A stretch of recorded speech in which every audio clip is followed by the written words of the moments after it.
I mean, Jess said she was a defensive mid. I'm a fullback. We ain't got no attackers. All me and Tini can do.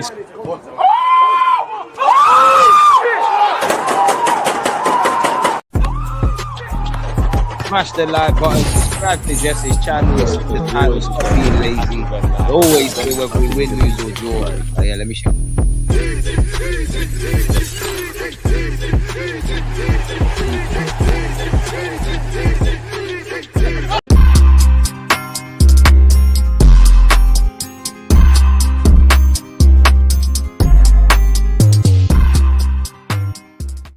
People, Deluded, I'm back again. I know me and Jess are typically here on a Thursday, but with everything, you know, I have to big her up because she's made the turnaround happen. It wasn't easy. 1 minute I'm saying 8:30, then 8:45 and all of that sort of stuff, but big her up, subscribe to her and all of those good things. How you doing, Jess, man? We know the elephant in the room before you mention it.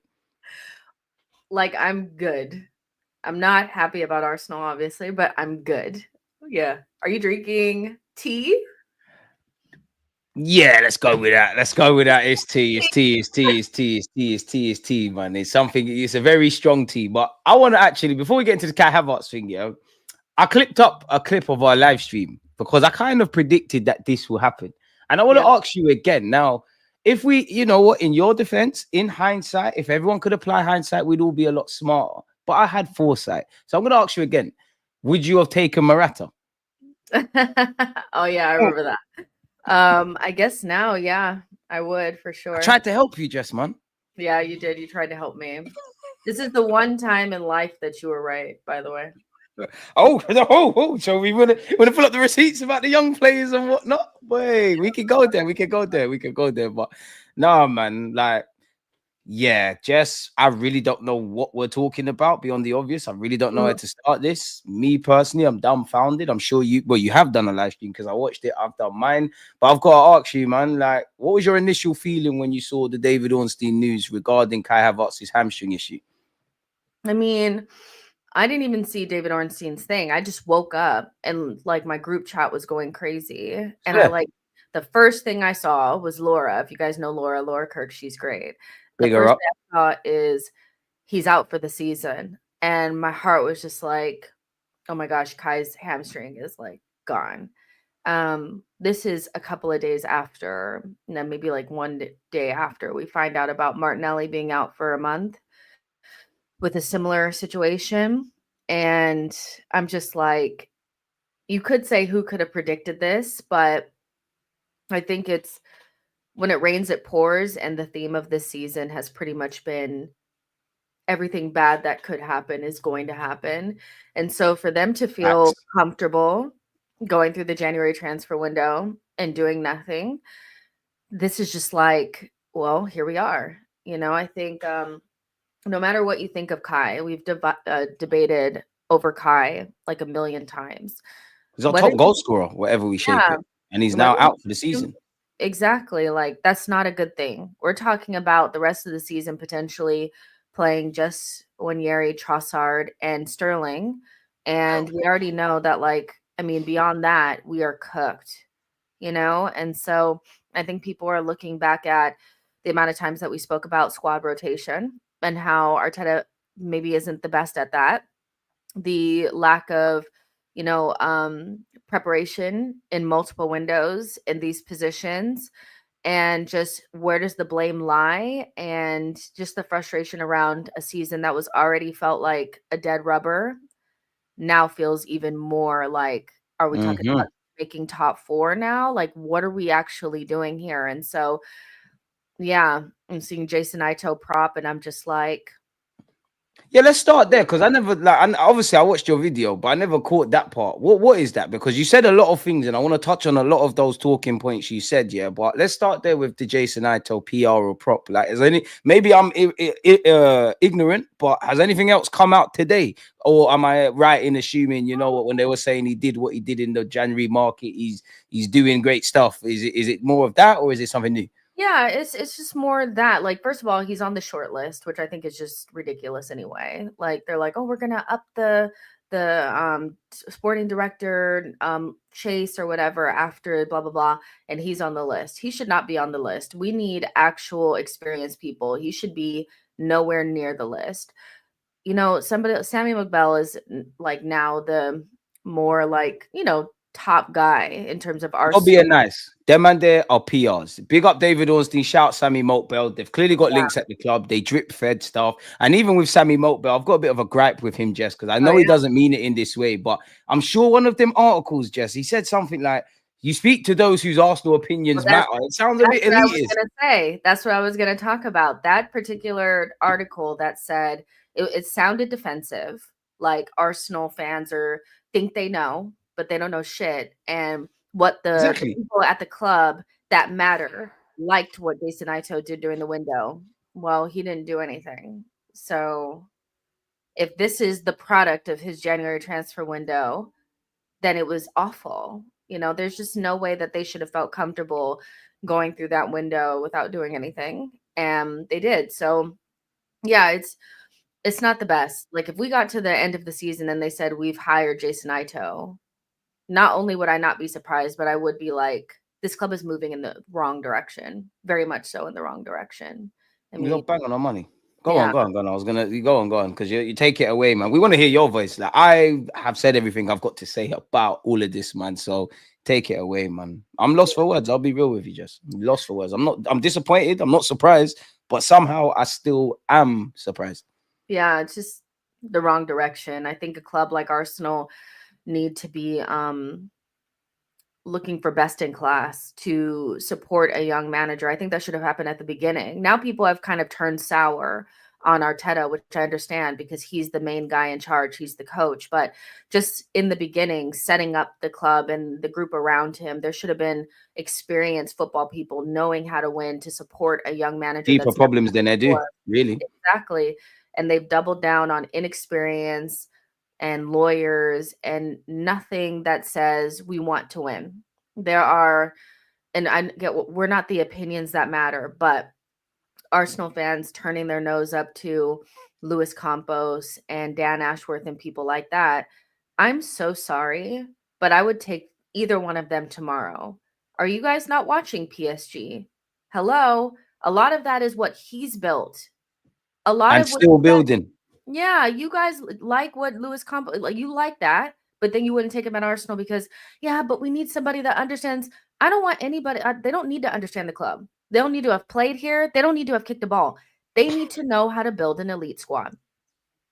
Period. They need to know how to make things happen, like in January, where, okay, Ollie Watkins is offered for us. It's not happening. Morata is not happening. The loan market, do you be smart and make, I'm not saying I agree with this, but make Neto's deal permanent so that gives you room to maneuver in the loan market. Either way, you had so many options. You either try and accelerate your summer targets. You either try and get the Moratas, the Koulibanis, the Osimhen of this world. You try and get Ivan Ferguson and kind of piggyback of what I said about the loans. Or you sit here and make excuses and try and do all of that sort of stuff. Like, is top four at risk?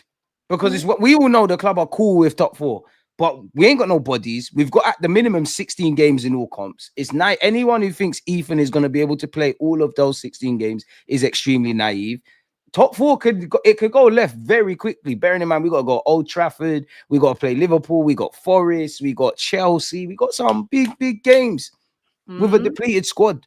Yeah, and I think top four is under threat, and the only thing that's keeping us from getting to be the only thing that has us closer to Liverpool than closer to the top four teams or the teams that are really like fighting for it is the fact that they're incredibly inconsistent. It's about to turn to 9 points as well, just when they beat Everton. Yeah, exactly. So we're in this in between where now you're going to look back on some of the games that we played where we just threw away points and being like, oh, we could have used those. You know, we really could have used margins. The buffer that we needed. If we get into a top four scrap where the heat is high, meaning Newcastle and Villa and all of them are in it, Chelsea, you know, City is barreling down, we're in fucking trouble. I'm going to tell you guys right now, because one thing about this club is when the pressure is on, they don't have enough, and you won't have the certain players to bail you out. I don't want to see, like, if I'm going to tell you this right now, if we cook Saka's career, I will never forgive them. Because rushing him back to save us from not getting top four, I will be so angry. He should be able to kick his feet up for the rest of the season. But what if he signed off fit and he wants to play? sometimes first, Tomiyasu didn't want to get surgery. Ben White didn't want to get surgery. And stop listening to the players and do what you need to do, period. Those But being devil's advocate, Saka had the surgery. Saka did have the surgery, but still, in terms of like what's best for him, players are always going to say they can play. They can have one arm. You've played. You can have one arm. I don't think you're wrong. I just got to be devil's advocate here. Yeah. At this point, if you thought, okay, well, I don't need to go in the January transfer window because this season is safe, then you should have the same energy for Saka. I feel like it's more risky now to put Saka in a position where you need to rush him, because that puts our next season in jeopardy, versus just going into the window. I just don't understand why you either do both or you don't. Either put yourself in a situation where you can use Saka for the rest of the season, either you do that or you protect him.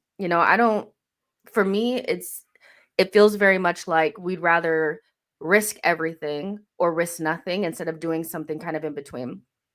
And that risk though, Jess, isn't, because I think I want to piggyback off that, because I think you're right. In general, Jess, I agree with, not going against your strategy, not breaking the books on a player you're not 100% convinced on, and all of that kind of stuff. Yeah, I agree with that. But sometimes in life, you got to be humble. You might, I don't know, let's just say I left university. I've got ambitions to be a doctor. I'm trying my best to get doctor jobs or jobs in a similar field. But at the end of the day, I need to pay my bills. I might just have to take that McDonald's shift just to tie me over. Now, why I say that to say this, in that I've seen Man United sign Hendrik Larsson on a short-term loan. Arsenal have signed Danny Ceballos on a short-term loan. Odegaard initially as well. So we've shown an ability to pivot. I just feel when fans look at this, it's incompetence. And I don't know, man. Do you think it's a thing where the club genuinely tried and were unable, or they genuinely believed we had enough? I think they operate from like how you don't really want to go out. That's how I am. I don't really want to go out, but somebody asked me and I'm like, I should go out. Maybe I really like this person. So yeah, I'm going to say yes. But the minute that they even start to, is it this, is that, like, maybe I'll be late, blah, blah. Are you sure you really want to go? I'm out. I'm like, cool. No, I don't want to go out.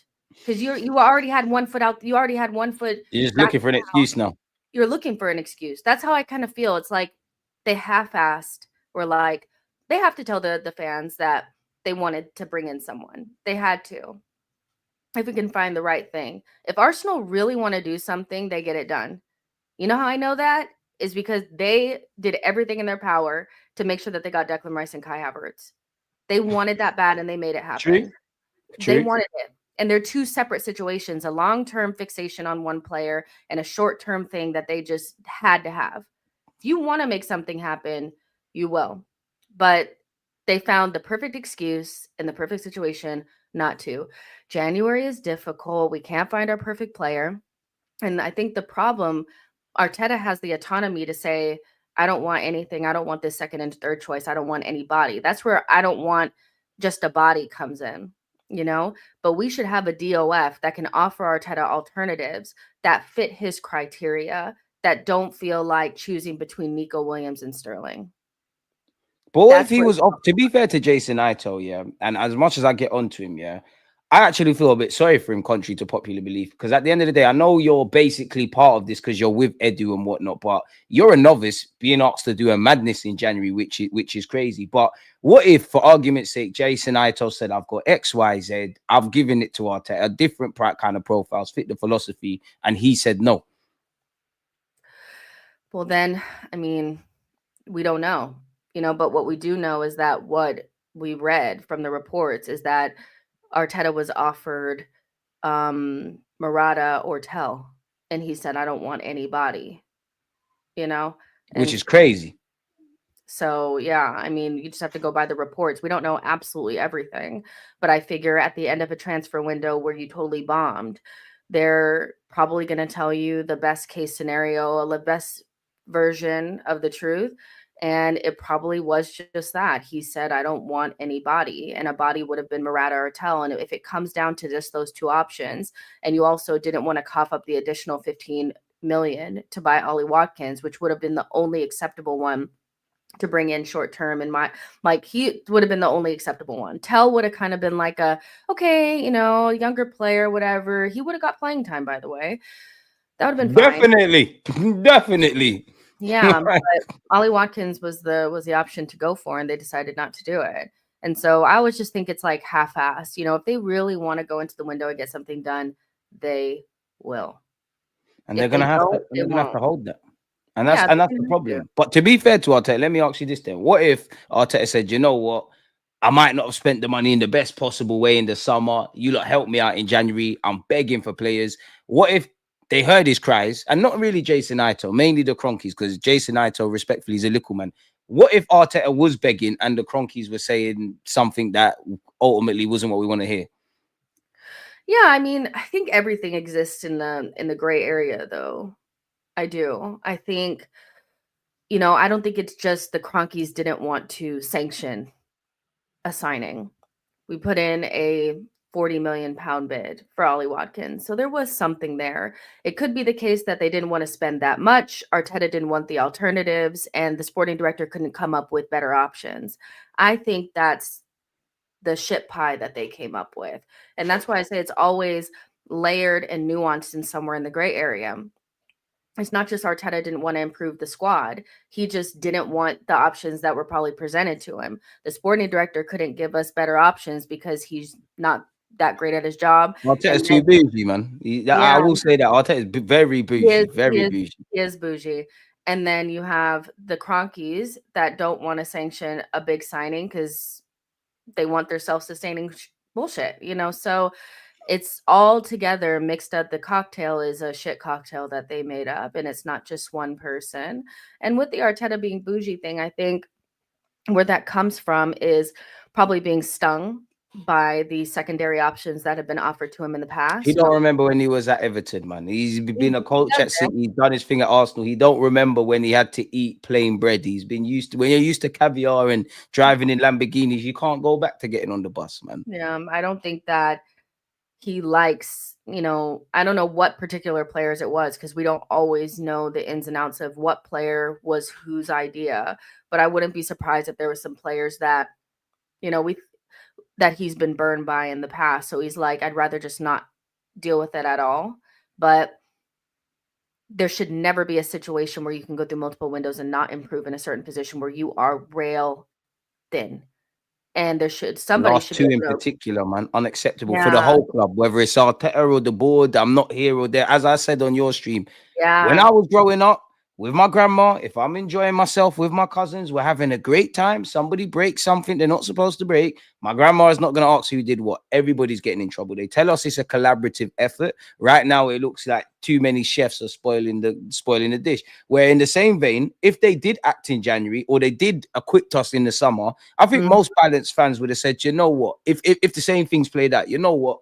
You've done what you did. Now it's been unlucky. Of course, I believe to a degree it's very unfortunate with the state of injuries and all of that. But I would say to myself, you make your own luck. Can we genuinely say we put our best foot forward, whether we tried or not? Did we get a striker? Did we get a winger? Did we have stronger attacking depth? Did we have more bodies in our squad? We couldn't say that in the summer. We couldn't say that in January. Two very different markets. But did you sign players or not? For me, the answer is no. So you kind of signed up for this, and no one's a fortune teller. But I think Jess, myself, everybody in the comments, anyone who's been following Arsenal, you knew there would be more injuries, and there'll probably be more injuries, unfortunately. So it's like, do you question the direction of this football club? Because on paper, we are second. Arteta has done some good things and whatnot.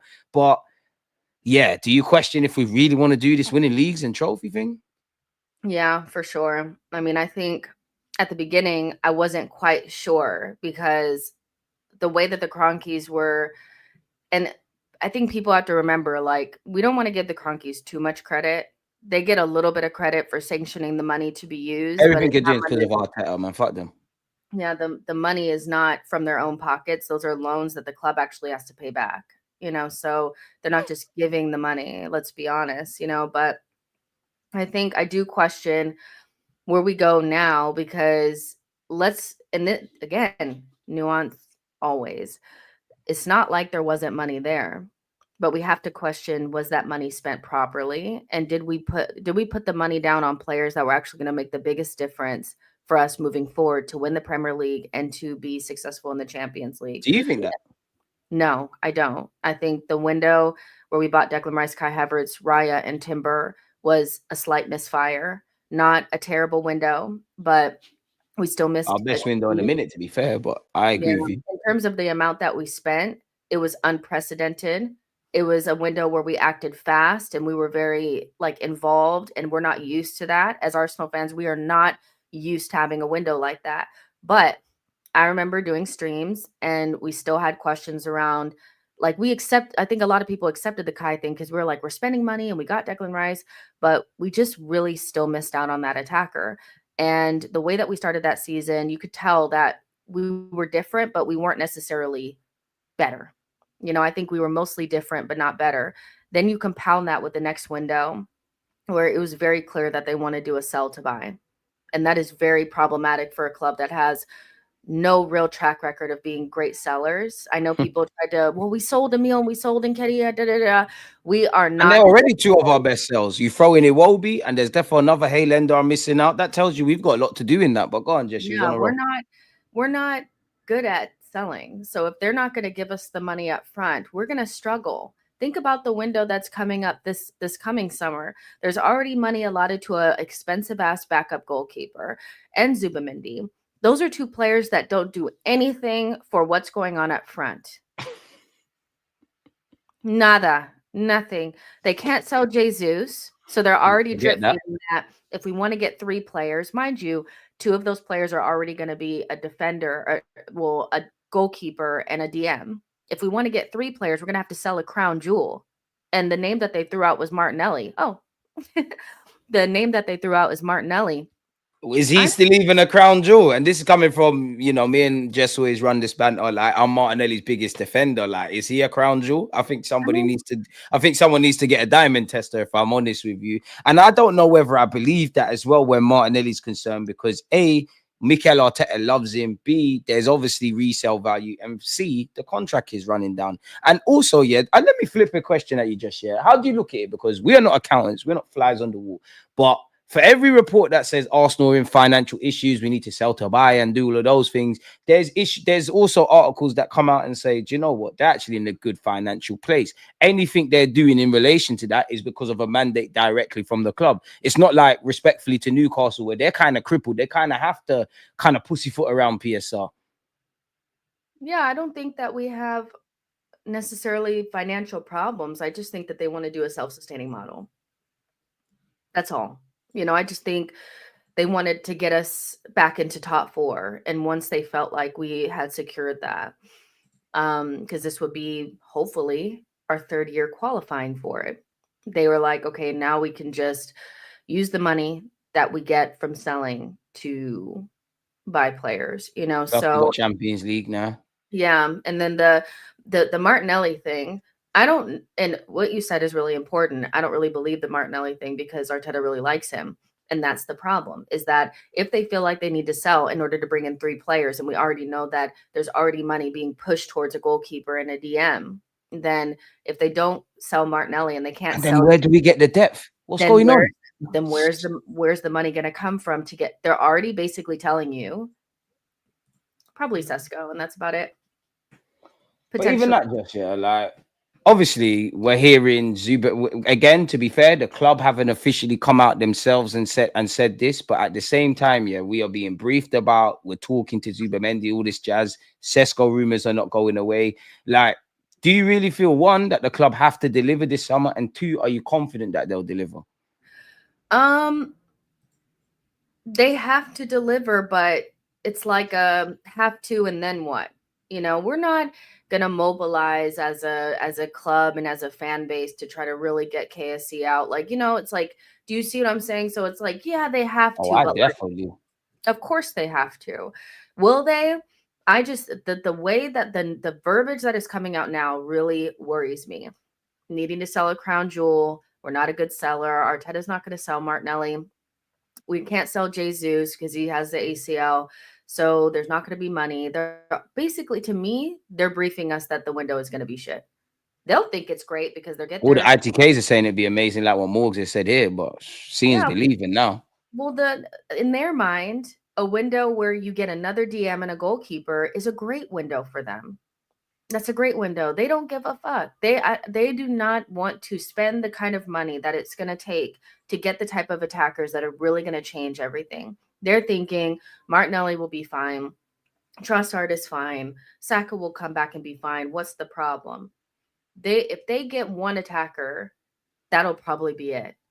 I genuinely think we're in for a rude awakening. Especially with Ethan's emergence now as well. They might pivot. And do you know what? I'm not actually vexed if you don't sign someone who's primarily a right winger, because, we're not going to sign Rafinha or Kudus or whatever, but I can't expect you lot to sign that. I can't expect them to sign for us knowing they're going to be back up to Saka, right? But clearly a striker and a winger. Had we have done that in the summer, those two players could have been injured. But by general, we would have had more players available. And we can all see the Kroenkes don't want to win. If they win, it's because of Mikel Arteta doing something great. What do you make of this? It's not over. Kiss my teeth. It's not over until it's mathematically impossible. Fans out here giving up on their team. Yeah, fans. What do you make of that? Big up the members. Big up Jay. But what do you make of that? Jalen, I remember you from last time. He's my guy, but he's moving mad. Yeah, I get what you're saying. It's mathematically possible, but it's just unlikely. And the mathematics don't really matter to me if the performances don't add up, if the vibes don't add up. I just don't feel like it's there. And so, of course, every game day, I'm hoping that we win and we get a little bit of luck. But in my mind, we're not good enough to win the Premier League this season. And so I'm just moving like that, so you move like you, I'm a move like me. And I wish I could disagree with Jess, but she's spitting. Yeah. But the winger situation, because I saw somebody was like, don't forget, maybe it was you, Jalen, I'm not sure, because I think maybe it was your comment, but you were like, don't forget, Sesko solves a lot. I don't disagree. The problem is that if Sesko were to get injured, we're right back to the same group that we had. I think we need to change that front group kind of significantly. Expand on that for people that don't know what you're talking about. So when we talk about the way that our defense has changed over the last couple of seasons, the level of depth that we have and quality in that back line is what I'd like to see up front. I don't think our forwards are so good that we could just drop a Sesko in there and it'll be enough. I think Sesko will solve quite a bit, but if he were to get injured, you still will have the same problems that we have this season. We need if we were a serious club, 3 attackers would be what we need. Oh, you reckon? I think you're being harsh. 3. Yeah. Paint your ideal, then, I guess your depth chart, how many wingers, left wing, striker, what is it? I would say Ethan helps a lot, like you said. But another attacking midfielder, so I would add that into the attackers, a winger that is totally different than what the fuck we got right now, and a striker, a number 9. Those are the 3 things that I would go with. If I couldn't get all 3 and I could only get 2, I would go with the winger and the striker. But I just think that this attack needs an overhaul more than people think. We just won't get it. Apart from Bukayo Saka, I think Jess is bang on the money. Obviously, in this crazy world, if you could find someone that's better than Saka, they want to sign for Arsenal. Everybody here, me, you, Jess, everybody would love Saka, but I love my football club. So naturally, I would want an improvement on that, right? But barring Saka, obviously, Ethan, there's improvements that could be made. And I think Jess has made a great point about the 10 position or the Odegaard role. And fair enough, he's a bit younger, but we did hear rumblings about us trying to sign, is it Napan or whatever, who plays in that kind of role. It's clear, innit? I want the ideal world, which for me is you've got Bukayo Saka, you've got Ethan who can float around and is a young kind of player. You can take your time with it. You've got Martinelli, Gabriel Jesus, if he stays, Trossard and Kai Havertz. If their form is out of this world, you start games, you play games, you can't be dropped, but you're squad players. We need a striker, we need a left winger, we need Mikel Arteta from a coaching front to go back to basics and create chances from open play. But just as on the money, and even when you look at it, of course, throughout the 5 years under Mikel Arteta, there's been different priorities. But if we look at the last 3 years, or even excluding this year, the last 2, where you've got the defense, quote unquote, you've got something in midfield. It's not perfect, but you got it. the stardust, the X factor that they told us against Bayern Munich. You need a striker. This club has known for a minute it's needed a forward. If you're trying to buy Sesko last summer, you don't just wake up and say, oh, bloody hell, Jess, who should we sign? You got any suggestions? Like, you're scouting. So Jess is back on the money for me anyways. Yeah. And that's the thing. It's like, because we've let this go stale for so long, then you compound other problems with it. And so, well, because obviously there'll always be somebody screaming like, yeah, but we need a backup goalkeeper. I'm like, I know that. I know we need a backup goalkeeper, but priorities should be that we attribute as much money and push it forward for the positions that have not been addressed. And then if we have to get kind of like, just a body for the backup goalkeeper, do that. But what's wrong with getting a body in general, which January highlights? Like, I hear it and I'm not for it, but what's wrong with a body? A body doesn't mean it's a bad footballer. I'll be real. We need to pivot. I think people use examples from the past where we haven't gotten good loan signings or bodies in, and then think that that's all you can get, when there's various examples of other clubs doing much better than us. Just because we do shit in the January window when we need to get a body or a loan doesn't mean that's all that's available. But that's what they've conditioned you to think, because they're not good at maneuvering under pressure. This is being nice. You lot accept bullshit. But anyways, go on. Yeah, she's being nice. Too nice. I'm like, really? It's like, yeah, but it's just it's still so hard to maneuver in the January transfer window. I'm like, that's what Arsenal's telling y'all, but I'm seeing players move. Yeah, but we just can't get that player because they're a youth player and they're going to need to develop. And it's an easier life if you believe all of this. And I'm not saying we're right all the time, because a lot of this stuff we've been wrong, but Jess, if you believe all of this stuff, it must be an easier way of supporting your team. Like, Arsenal's a very difficult team to think about, like, to follow. If you're an independent thinker, if you agree with certain things and disagree with others. And I think this question's kind of bang on the money. My question is, if we have the money, are we hamstrung by needing more money to get true game changes like Arteta wants? Or do you think these lows like Sterling or Trossard a year ago are the band-aids? Well, clearly they're contingency plans. Naturally, you're right with what you're saying. But at the end of the day, unless you're going to do a madness and you scouted someone, game changers cost a lot of money. If you want Kudus, Cunha, to a degree, Sesko, Zubamendi, all of these guys that I'm saying and you to be been linked with, at the minimum is 50 million and upwards. So it's like, are we going to get these guys, these household names? Are we going to find them before they come household names? Are we going to find alternatives? Or are we going to do the same things we're doing at the moment? Our transfer policy is very sus, because it's like we have very expensive tastes and we like very players that are already finished and they're developed and they're Premier League proven. You already know Premier League proven players, when you're selling from Premier League club to Premier League club, they're already adding like an additional 20 million to that.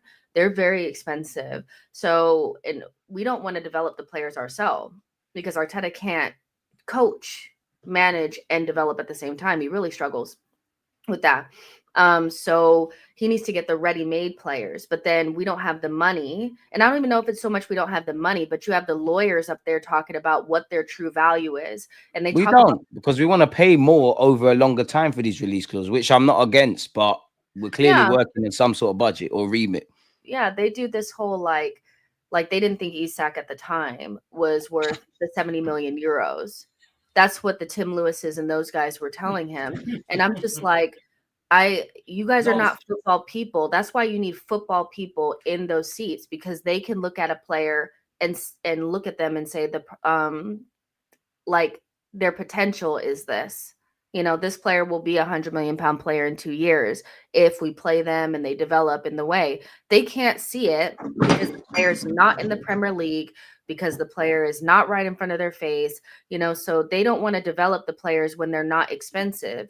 But then they want to go to a West Ham and offer less than what West Ham wants for a Kudus. Because they will say, well, Kudus was worth 40 million 2 years ago. Now West Ham won 80 million. He's not worth that. He's worth that to them. Don't show up to their doorstep and say what they're worth to them. You need to come with the money. If you don't want to come with the money, then don't come. But that's the problem with our thing, is we don't want to develop them ourselves. But then we want to tell people that those players are not worth those amounts when we come to their doorstep. And I think that's where we're very disconnect.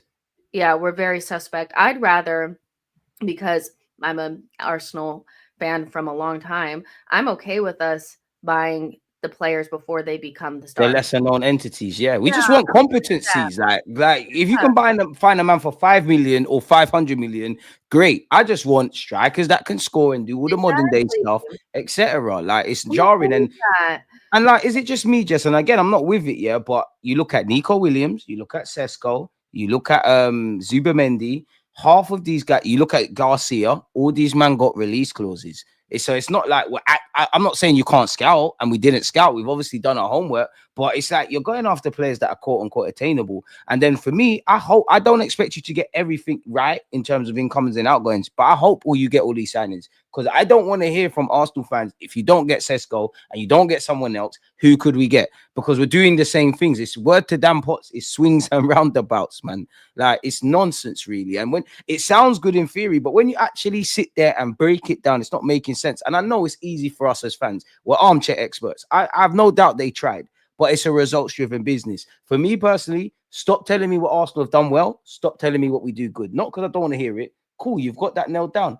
It's the fine margins, the small margins, the no errors, the no margin for errors that we're hearing on the football pitch. You can't get at me when I'm hearing Arteta saying we need to maximize markets. Did we do that in the summer or Jan? Clearly not. You hear him say things like we've got the smallest squad at the beginning and end of last year, and much less in the build up to the game against City, which he said we've got a squad of 19. We're trying to compete in 4 trophies. We've got 3 or 4 long-term injuries, and unfortunately, a lot of our players, they've been old injuries. Ben White's been played ridiculous. Kai Havertz, ridiculous. But Bukayo Saka, most definitely. And like what Jess alluded to at the start, but I'm going to expand on it. Every question we had going into this season, we've seen it play out. What happens if Odegaard's form or if he's not there? What happens with Ben White? What happens with Saka? What happens with Kai? What happens with this one? And even with the Kais and the Declan Rices and the Sakas and the Ben Whites, they are more durable players. We ran them into the ground because we don't have a big squad. And you look at the last couple of years, they've played hell of amounts for club and country. There's no there has to be a correlation with Declan Rice playing at the Euros on top of every week for Arsenal and starting the season a bit slower. And now he's getting up to things. And we hope by God's grace, a man don't get injured. We're doing the same things, expecting different things to happen. Yeah. Where I'm from, that's insanity. I don't know, Jess. You're from America, so maybe they call it something different. I don't know. Maybe I'm making this all up. Definitely insanity. And I just want us to figure out who we are and double down on it. Are we going to be the type of, do we think that we're at a position now where we can go to other Premier League clubs and pick off their best players and overspend on that? Or are we the type of team that's going to go to lesser known players and develop them ourselves? And, are we going to do that? Right. I don't think we've decided who we are. I think we're doing the in-between. What do you think is the best route then? Before you finish what you're going to say, what do you think the best route is? For Arsenal, I still think and I know people are not going to want to hear this, but I still think our best way is making the stars. I think we need to utilize our academy. I think we need to go out there and find the best possible talent. I'd love for us to have better scouts and a really good DOF so we can identify the duets and those types of players, maybe spend a little bit extra to get them out of the places that they're at and develop our own stars. That feels like the Arsenal thing for me. And I think you can win major honors with that strategy, but you just have to be really good at it. Because also what happens is if you buy really talented players, even if they don't work out for you, they can work out for someone else. And then you can make money. Yeah, and then you can sell. And that works for a club that does not have a state-backed owner. I can't lie, we need a state back. I'm with Jess. Let's get it. I know Kroenke's not leaving, but you can't beat him. Join them. Run me the oil money. Like, it doesn't have to be Saudi oil, Russian oil. Just run it to me, because that's one thing I would say. Yeah, as crazy as Arteta is, if we had an owner like that, Arteta would get a lot wrong, but we get a lot right, man. Like, I'm with you in that. I want us to scout players. There's something romantic around how obviously Odegaard's a known entity, but we've got Odegaard, he's doing his thing, Saka's doing his thing, but when I'm hearing us link with Isaac and this one and that one, I don't like it, because I know we're not going to put the money down. Or if we're going to put the money down, it's, okay, Jess, I'll buy your player, but I'm going to pay you over a 20-year period. Of course, you're not going to go for that with the TV rights in the Premier League and all of this nonsense. Oh, yeah, it pisses me off. It pisses me off, Jess. And no club likes us I don't know who needs to hear this, but we are not well liked. So those favorable terms that you think we're going to get from Brighton, they hate our guts. Don't want to tread on anyone's toes. A lot up front. Yeah, they like dealing with Chelsea. You know why they like dealing with Chelsea? Because Chelsea pays a lot up front. You know, we go to the table, and I want to say we're probably borderline disrespectful. We come up there with our valuation of the player, go in there like Billy Big Balls and shit with no money, talk about we want to spread it over 20 years. We are not about that life, you know? So I think when we do, we fumble. Yeah, the biggest thing that we could do is not hire Jason Ito and go get a top director of football, get some fucking scouts, go get Francis Cachagal and apologize to him, bring him back, and start finding top talent that are within our budget. Tell Arteta he's going to have to do some developing. It's fine. And for people that are like, we're in win now. I'm sorry, you guys. We're clearly not. Or you don't have the 2 summers we did. We're clearly not in win now. Yeah, we're clearly not. We've gone backwards. But you guys are telling me that you think like, I get it, that Sesko is not sexy. I get it. But you guys think that he couldn't score 1 goal, you know, against Aston Villa.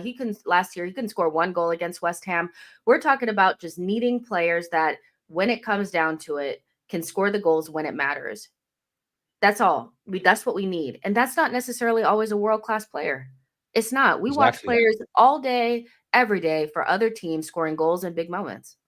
2 in our squad are not world-class players, and they made the difference on occasion across a 38-game calendar for Man City. Jesus ain't world-class, Zinni ain't world-class, but once you get to crunch time, these men get opportunities, which for me, and again, I'm not a fly on the wall, I think Arteta has to hold a lot of his L's. He's made a lot of mistakes, and I do think the Kroenkes are messing him around. But specific to Arteta, bro, you've been at City. You know why you need a squad. You know why you need difference makers. You know why you need either a cold-hearted killer up front or numbers dons. Like, a lot of this don't make sense. And if Jess and me and you lot that are not scouts and coaches and all of these things, if we can say this, why can't they? And I'm not naive enough to think they're not having these conversations, but I have to say why. This is why I'm past the point of Arteta, Kroenkes, this, that, and the other. At the end of the day, Arteta's on big money. You're on big money. You took the job because you knew what time it was. No one put a gun to your head. You've done well. We're second. There's bare positive statistics.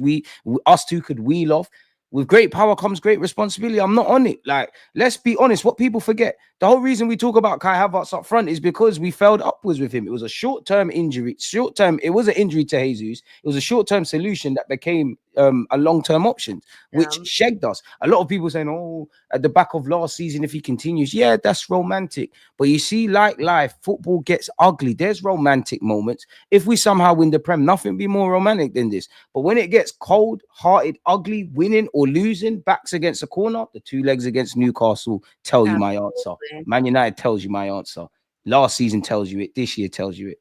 And we do this thing where something works for us, like short term, and instead of going, whew, we got away with it, now let's straighten shit up, we double down on it.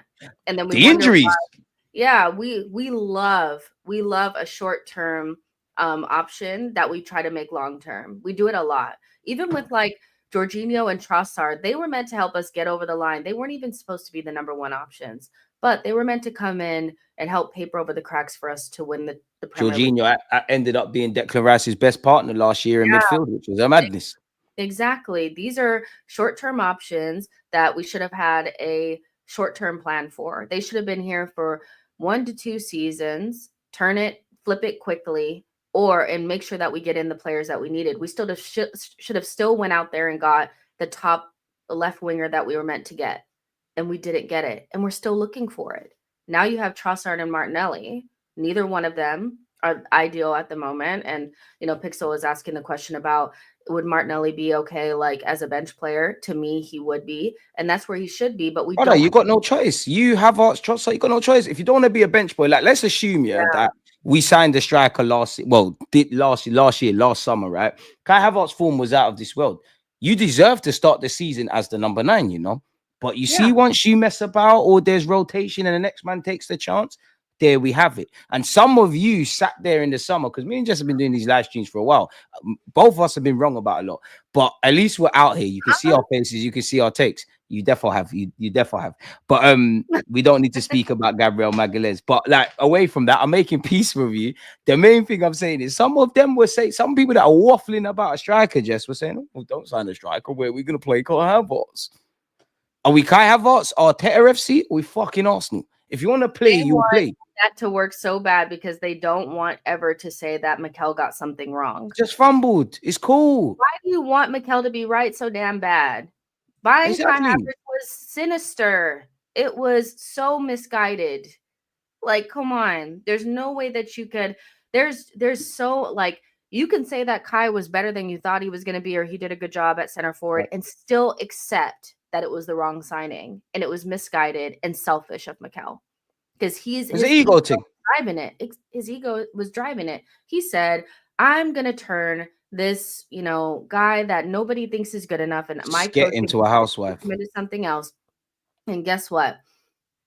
It's been pretty much everything that he's been at Chelsea. Inconsistent. We're not quite sure what his best position is. He'll probably end up being a squad player, and if you have to rely upon him, you're in trouble. Those are the same things that were happening at Chelsea. Nothing has changed. He's a little bit happier because he's not being beat down like he was at Chelsea. But make no bones about it. Like, this is not like a whole new player.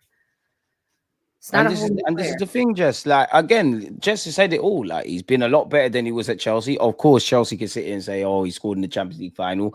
I give Kai Havertz his credit. He was written off by everybody before you signed for the club, as I've said before. And I think this is the problem. Nothing to do with Kai Havertz, but Arsenal. You're one of our top goal scorers, if not our top goal scorer. You pull your weight a lot more than your attacking colleagues. It's been a myth, really. But you are not the guy.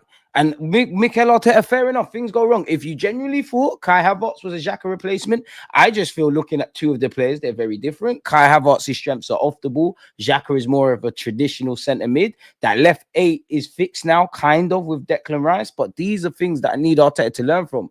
I don't want to hear what Arteta's good at. I know what you're good at. I actually like a lot of your stuff. It's the things you've been shooting yourselves in the foot. But fans like gaslighting. And the thing is, when things are going well, nobody, I don't know about on your platform, Jess, but nobody tells me when we're winning, stop being so positive, stop talking about winning. You see, the minute you mention any sort of criticism, oh, you can't get Arteta. You really think Arteta was off a tail when he said, no, you Morata, this and that. So what? Like, he does nothing? He walks on water like Jesus? What's going on? Arteta deserves some criticism, but I always maintain that this shit circus that they've put together, this clown show, there's multiple clowns in it, and it's not just him, so Edu has a big part to play in that. Those 2 lawyers, Garlic and the guy with the bad hairstyle, Lewis, like, those guys are all involved. They've all made it. Lewis is cool, man. He's probably, the Kroenkes are probably looking at him, and saying, you're doing your job. He's their eyes and ears. All they care about is the balance sheet. Last time I checked, which was a bit earlier, it said thingy, we've got a positive net spend of 12 mil. So we're them man are doing their job. Positive net spend. Oh gosh. You can bring that off the bench. Would you sign any of these free transfers? Like, I thought, let's get into it. I knew you're gonna do this. I can't. Let's change it. Let's just go straight to strikers, man. Straight away. I can't see that. Oh yeah. Well, hold on. Let me make it bigger on my end. Yeah. Oh, sorry, Els. Oh my goodness. You having any of them? Let's start with Ben Yedder. No. In fact, no. He's got a weird case. You're doing madness off the field. We don't condone that. I mean, I'm not going to act like I know this done, but he's got a wavy name, so bring him. No. Yep. You're not having him. You're having Maxi Gomez, 28 years of age, Uruguayan striker, could be like Suarez. Oh, my God. It's peak. It's peak. I can't lie. I'm taking Diaz. I'm having Diaz. Okay. Him. He used to be at Real Madrid, right? Yeah, have him. Bring him. Just because of that. You was at Madrid. Show me something.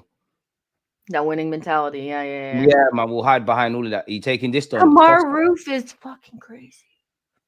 Who? Kamar Roof. Okay. Jamaican. Can sign for us. Oh, my goodness. Yeah, you got to look at Diego Costa, one of those.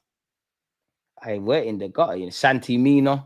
I'm sure you got a funny case around you as well. You know, I'm not on it. If I'm sure, Santimino. Jussie Zardes. Oh, these names. Yeah, Yeah, yeah. We don't want that funny man something. yeah. I'll take Costa or These names are shit. I'm not taking Kevin Gamero. I know there's a reason I don't like you. I can't place my hand on it. maybe because he should. Hmm? Yeah, probably. Oh my gosh. We saying that to you. See someone you know? No, who are you? Arteta's not having this. I can't lie, big up Arteta, but fuck what you want, bro.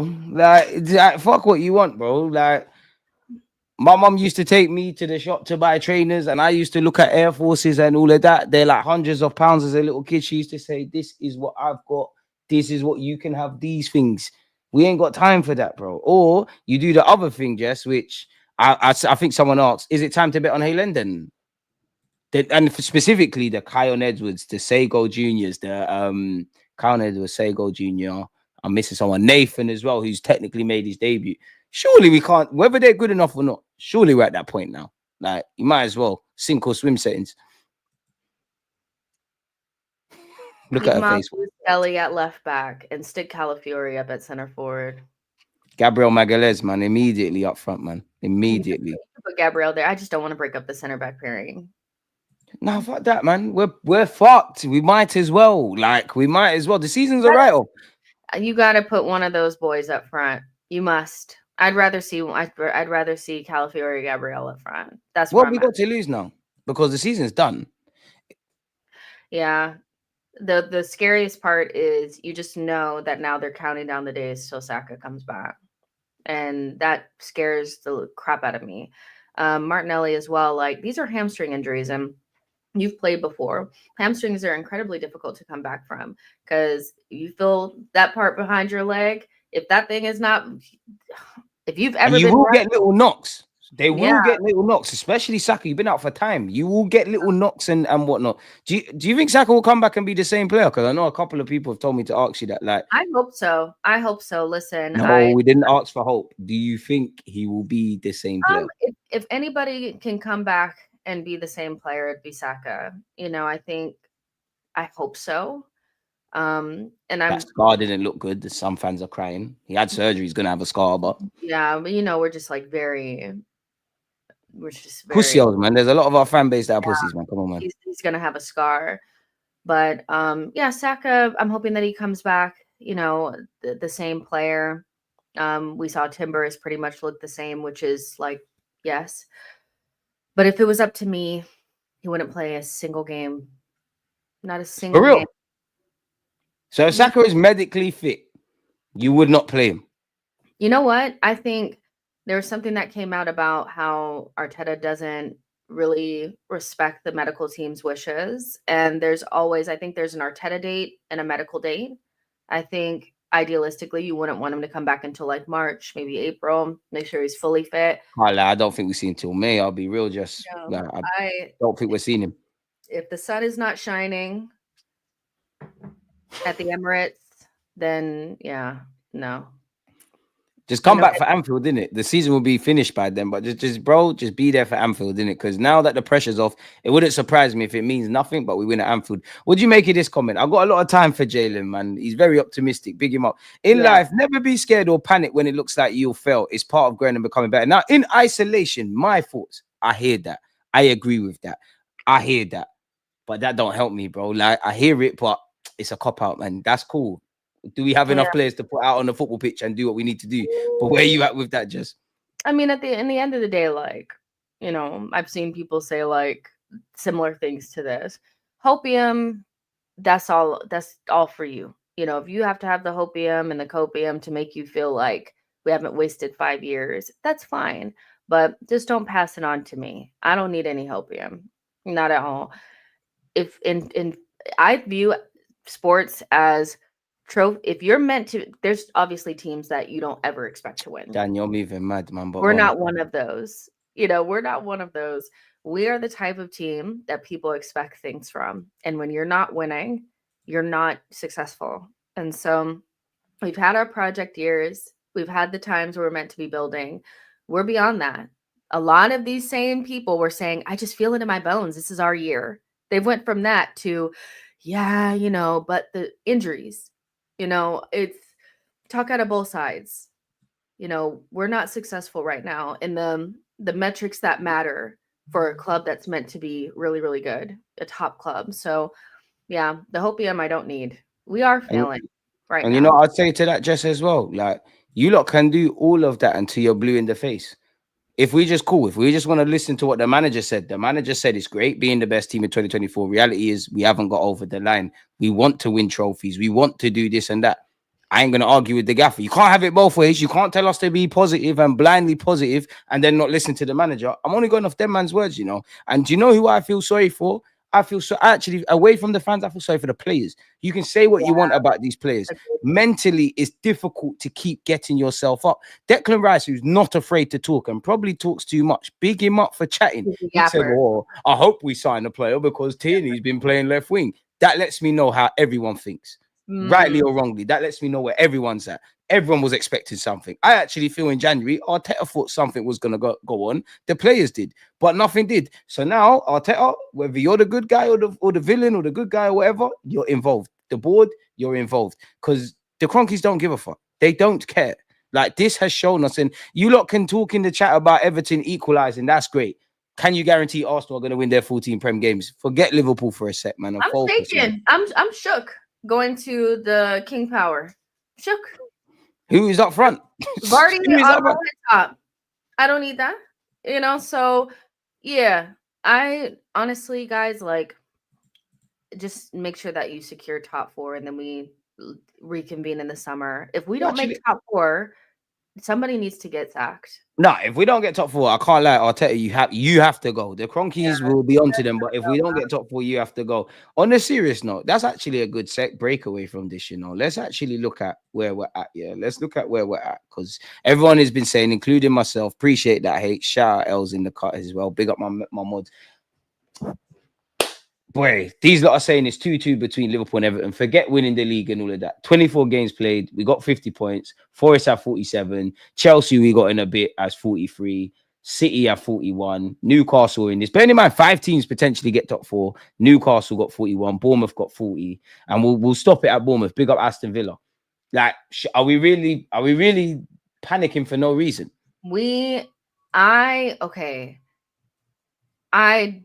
Because I don't like the way our team looks when we're in the scramble at the end of the season. I think that's where my concerns lie. Is right now we look safe, but all it takes is for us to drop a couple points and for these other teams to get a little bit closer, and then it starts to look worse.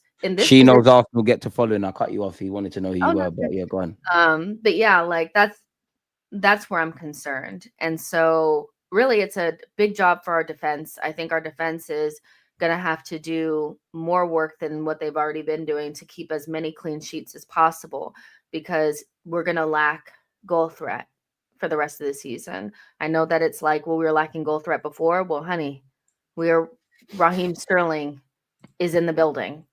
We are lacking goal threat. Okay. Now, Sterling's in part of the 100 club, man. He's a yard man. I can't let you do him like that. Even though I agree with what you're saying.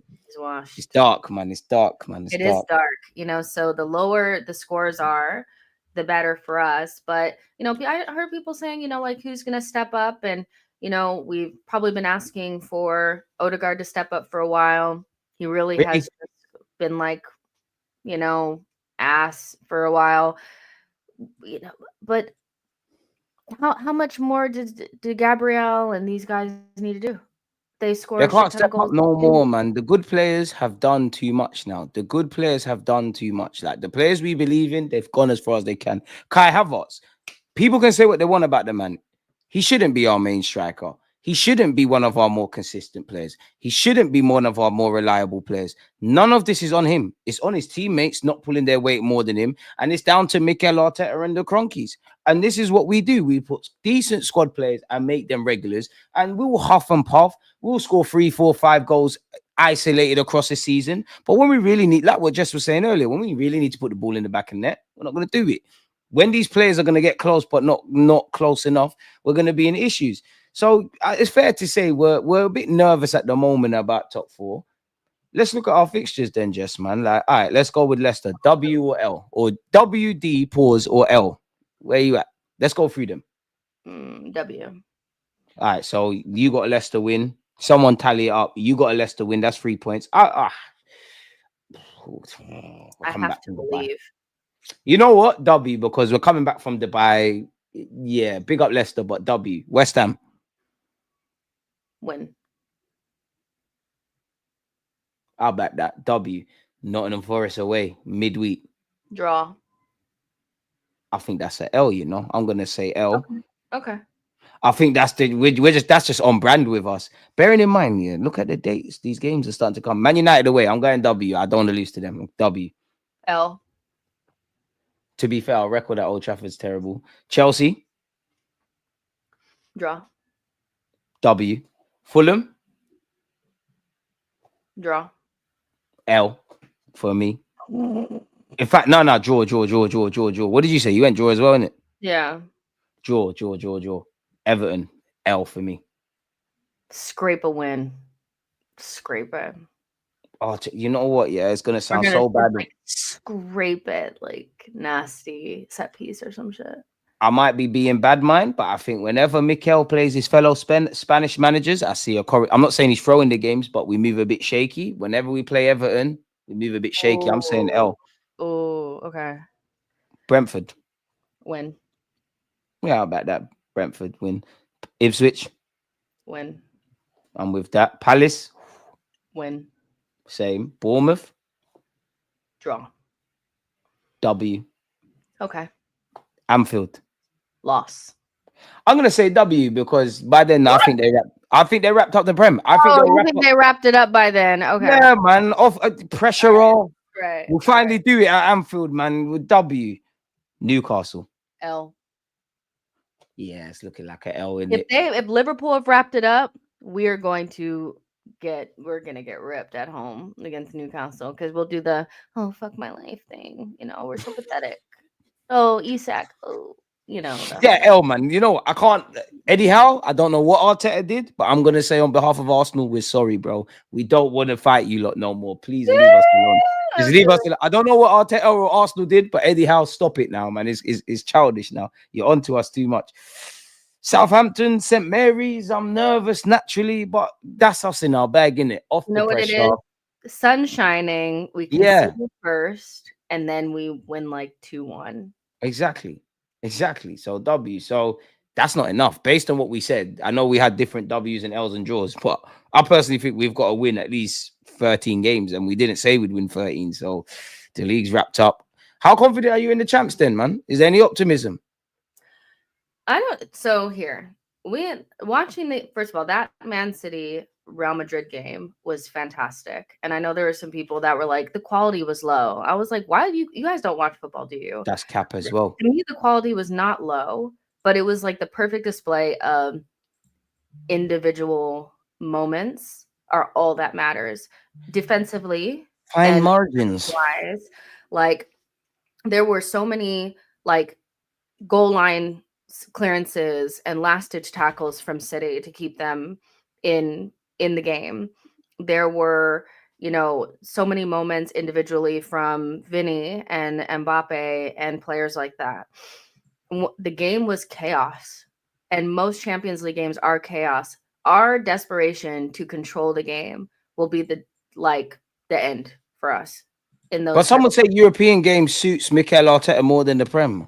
No, we've been awful, and we were awful in the Europa League, and once we got out of the group stage of the Champions League, I thought our performances were diabolically bad.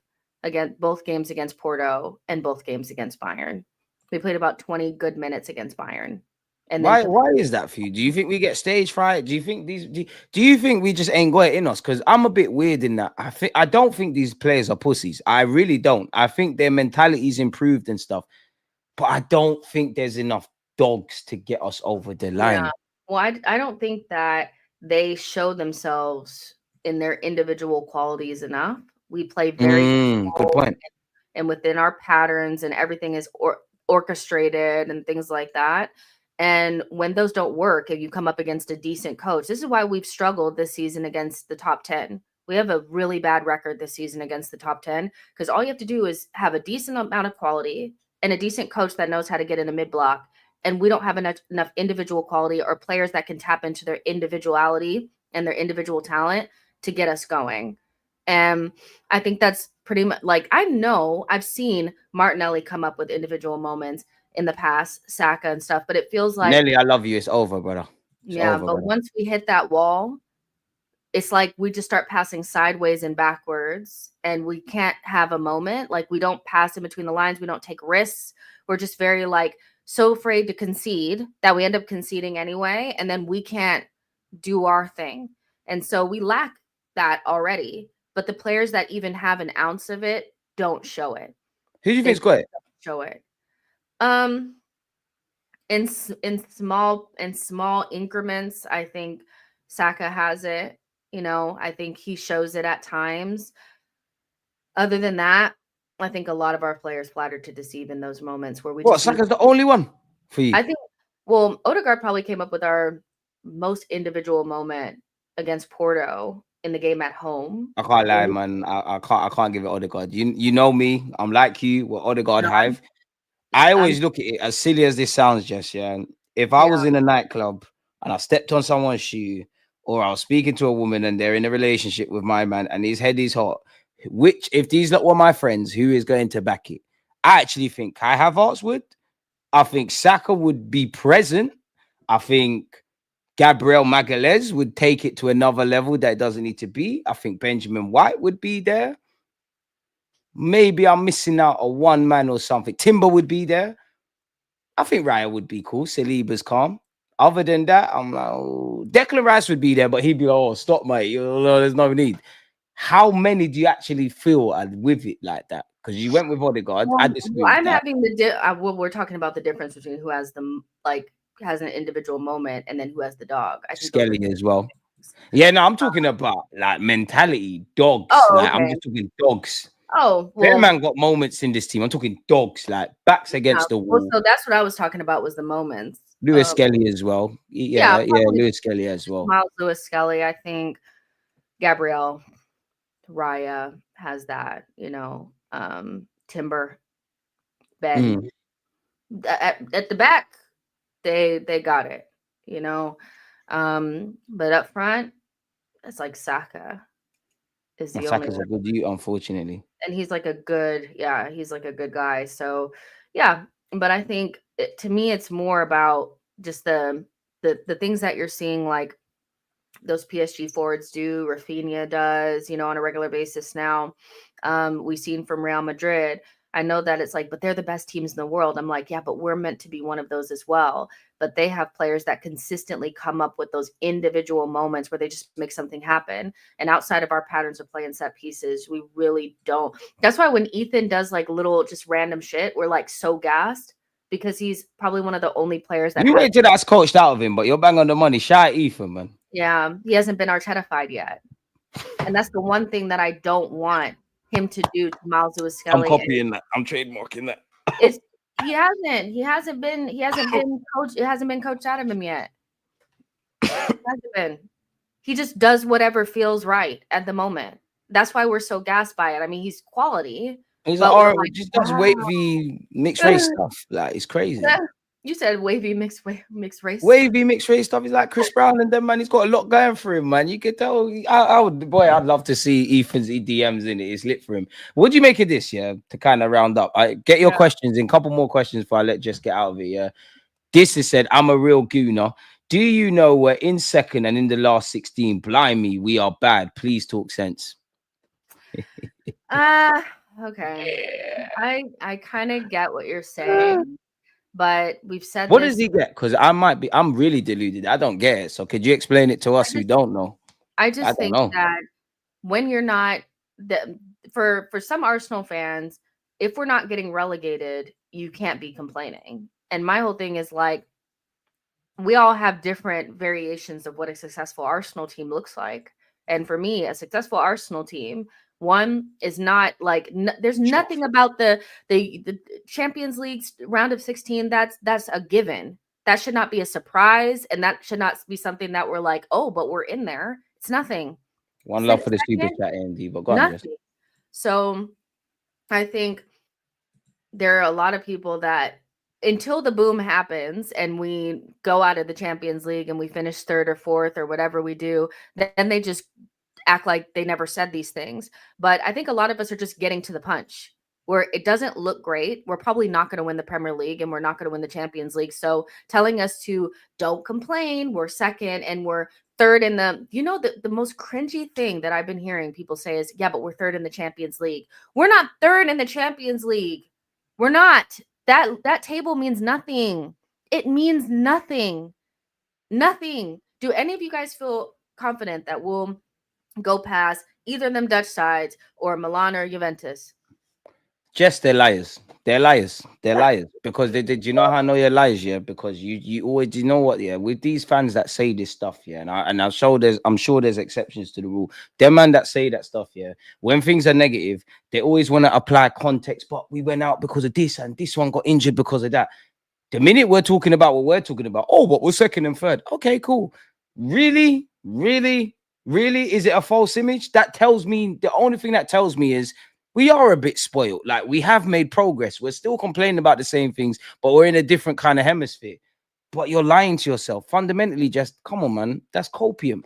We can be 3rd in the champs as much as we want. Forget Liverpool still being in it. You've got Inter, you've got Real Madrid at this moment in time, and see, you got some big bad bullies in this. We have to do the mad thing if we want to win the Prem. And I hope they're recording All or Nothing if we are going to win that. I hope to God the footballing gods rain on us. It will be the best achievement I've seen in my 29 years. But they're lying. You're lying to yourself. And I get it, because you want to be able to go to sleep at night feeling good about your football club. The hardest thing to do is look in the mirror and be honest. I always say I don't tell you what to think, just think. And if that's what you think, fair enough. Yeah, I'm not going to fight you. I just don't think we need to pretend that we're seeing something like, and not everything is horrendous. We're not the worst team in the world, but we're talking about getting from being a good team to a great team, and we're far away from being a great. We're not like infinitely away, but we're not. Just hold that for. Big up you for backing your team for 60 years, bro. That's great, but that don't help me. And this is what Jess is on about. But I cut you, please. You was on the road. They want to hear your thoughts. Go on. Yeah, I just feel like, listen, if you want to believe that we have a chance and all this type of stuff, that's fine. But the odds are really stacked against us, whether you're looking at it on a spreadsheet or where you're actually watching it with your eyes. The eye test and the underlying statistics don't say we're a team that's going to win any one of those competitions. So I think everybody is well within the right to have different levels of concern. And if you're just like, yeah, but I have, I'm built for this title race stuff, you're not built for it. Fine, I don't care. We're not going to win a single trophy this season. I said exactly. What I said. And I want these men to be right. I want these men that are sitting there and saying, "Oh my God, like you lot don't understand football. We still can do it. Don't support your team." I hope you lot are right. I do not give a fuck if I feel pessimistic about Arsenal. I'm always going to be here supporting us, hoping for the best. Disclaimer, me, Jess, every balanced Arsenal fan, we hope we win every game from now to the end of the season at the very minimum. Reality is, I'm not going to lie, Liverpool look unstoppable. The Champions League is one thing. The injuries is one thing. So we have to hope for the best, but prepare for the worst. But listen, I always say I don't tell you what to think, just think. And if that's what you think, then fair enough, innit? But come on, man. Like, you lot can do your mathematics. Do you know what the problem is with our Arsenal fan base? There's so many mathematicians. There's so many forecasters. There's so many physios. Very few understand football, but they'll see, man. I hope we win something. But on that note, Jess, what content have you got to come out? What's to come out? Let people know they can find you. Yeah, man. Yeah, guys. Post-match after Leicester, unless something else happens between now and then. And then make sure you guys are following me on Instagram, Jessica Black TV. And TikTok, because you're doing your TikTok things over there. Because I'm like getting into some new stuff. So yeah. But hey guys, spotted. That's I watch it sometimes. I'm like, you don't talk to me like that. That's not very nice, is it? She's putting it on for TikTok, but it's all calm. But yeah. Make sure you is the TikTok. Wait, before that, is the TikTok the same name as your YouTube and that? People might want to do that. Jessica Black TV on that too. So you know where to follow, Jess. And I hope I am back. She's back on my channel next week. And I also hope I'm on hers. But, you know, I don't know what's going on. We're getting blocked. The industry's blocking us. She won't have me on her platform anymore. I don't know what's going on. This has been 2-3 weeks in a row, people. Get onto her. No, because I already went live today. So? We would have went live tomorrow. They miss me. They miss me. Me and Boy Pause have a great relationship. He's one of your subscribers and he's always in the chat. I just want to build a community, Jess, man. Stop blocking me. Okay, for sure. But yeah, and change the red nails. But on that note, people, smash the like button, subscribe, follow Jess. She did a stream earlier. Go and check that out and see her extended thoughts. Make sure you're following her on her TikTok. She actually does a great job with that spotted stuff. If you don't know what spotted is, I'm not going to ruin it for you. Go find it. And on that note, peace.